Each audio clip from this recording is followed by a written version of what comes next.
Dans cette vidéo, je vais vous expliquer ce qu'est dans Photoshop le masque d'écrêtage. Alors, un masque d'écrêtage, c'est l'association de deux ou plusieurs calques. C'est-à-dire que nous avons un calque de base, au-dessus duquel nous allons avoir un ou plusieurs autres calques, ou calques de réglage, qui vont affecter ce calque de base. Là, je vous ai mis deux calques, donc j'ai détouré le petit chien de la photo d'origine, donc je vais créer un nouveau calque, et je vais vous montrer tout de suite comment écrêter ce calque sur celui du petit chien. Je vais sélectionner le pinceau, j'ai mis la couleur verte en avant-plan, et je vais faire un rond sur mon chien. Et bien évidemment, ce rond affecte l'intégralité de mon travail. Maintenant, si je veux que ce rond n'affecte que le chien, eh bien je vais écrêter ce calque sur celui du chien. Pour cela, je vais vous montrer toutes les façons de le faire. Soit vous faites CTRL-ALT-G, voilà, et on voit que le calque a été écrêté sur le petit chien, c'est-à-dire que on ne voit l'effet du rond vert que sur le chien, et on voit bien que ça n'affecte que le calque de mon chien, et non pas le calque qui est en dessous. Je reviens en arrière. Autre possibilité, clic droit, créer un masque d'écrêtage. Vous pouvez également appuyer sur la touche Alt ou Option et positionner la souris entre les deux calques, et automatiquement on voit un petit icône qui apparaît qui signifie que lorsque vous allez cliquer, ça créera un masque d'écrêtage.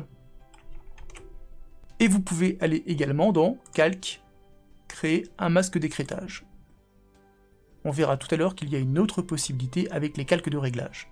Alors, ce dont on s'aperçoit, c'est que lorsque le calque de base, qui est celui-ci, je vais le renommer calque de base, vous pouvez remarquer que lorsqu'il y a un calque écrêté sur le calque de base, ce dernier est souligné, et que le calque du dessus, qui a donc été écrêté, a été décalé légèrement sur la droite, avec un petit icône à sa gauche, représentant une petite flèche vers le bas. Et le calque de base définit les limites de l'écrêtage.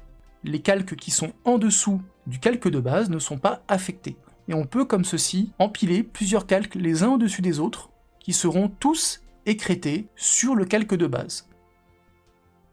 Je vais sélectionner un calque de réglage de teinte saturation, par exemple. Eh bien, par défaut, celui-ci n'est pas écrêté, donc je peux l'écrêter avec les différentes façons que je vous ai montrées juste avant, mais on peut également l'écrêter en cliquant sur cette petite flèche. Et cette petite flèche, vous ne la retrouvez que sur les calques de réglage.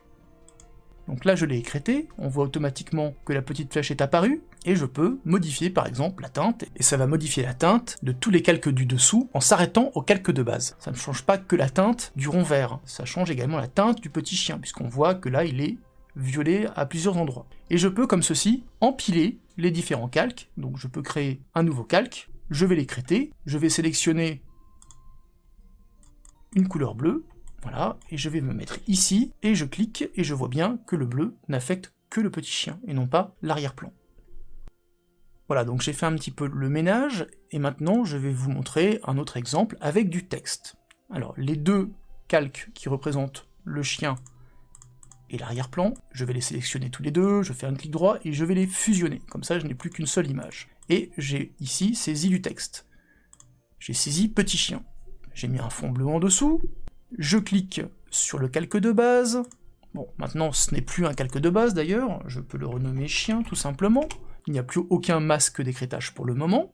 Eh bien, en appuyant sur Alt ou Option, en positionnant la souris entre les deux calques, lorsque je clique, je vais écrêter automatiquement toute l'image de mon chien sur mon texte. Et on voit bien, j'ai mon fond et mon image de chien qui a remplacé le texte du chien qui était à l'origine en noir. Et vous pouvez ensuite, avec la souris, déplacer l'image comme vous le souhaitez. Voilà ce que je pouvais vous dire rapidement sur les masques d'écrêtage.